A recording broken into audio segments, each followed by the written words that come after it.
হাজার বছর ধরে আমি পথ হাঁটিতেছি পৃথিবীর পথে। সিংহল সমুদ্র থেকে নিশীথের অন্ধকারে মালয় সাগরে অনেক ঘুরেছি আমি বিম্বিসার অশোকের ধূসর জগতে। সেখানে ছিলাম আমি আরো দূর অন্ধকারে বিদর্ভ নগরে।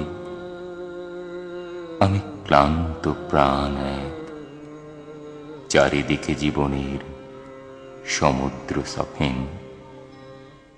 আমারে দুদণ্ড শান্তি দিয়েছিল নাটোরের বনলতা সেন। চুলতার কবেকার অন্ধকার বিদিশার নিশা, মুক্তার শ্রাবস্ত্রীর কারুকার্য, অতিদূর সমুদ্রের পরে হাল ভেঙে যে নাবে হারায়েছে দিশা।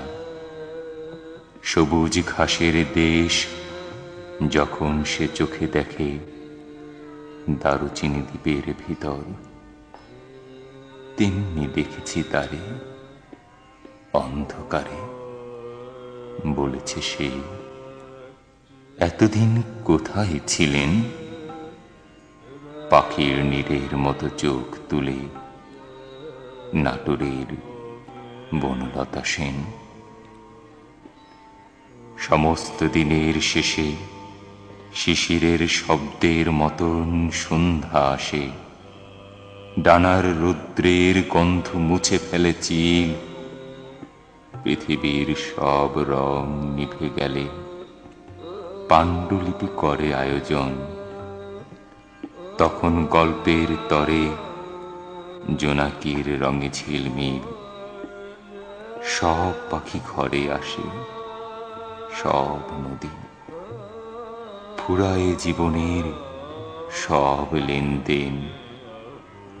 থাকে শুধু অন্ধকার মুখোমুখি বসিবার বনলতা।